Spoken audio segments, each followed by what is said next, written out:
Sharon Cuneta at Gabby Concepcion pinakilig ang media at netizens sa MediaCon, Concepcion nung araw ito. Muling nagkita ang ex-couple na sina Sharon Cuneta at Gabby Concepcion sa media conference para sa kanilang upcoming concert na magkasama. Ang kanilang concert ay gaganapin sa MOA Arena sa darating na October 27. Sa nasabing MediaCon, unang humarap si Gabby Concepcion mula 1:00 hanggang 2:00 ng hapon. Magpapaalam na sana sa media si Gabby nang inanunsyo ang pagdating naman ng dating asawa na si Sharon Cuneta.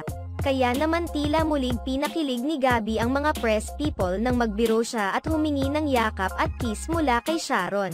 Pabiro pa niyang hirit sa kanyang pagpapakilala kay Sharon bilang dating Concepcion. Tila wala naman ito kay Sharon at nakipag-photo op pa kay Gabby.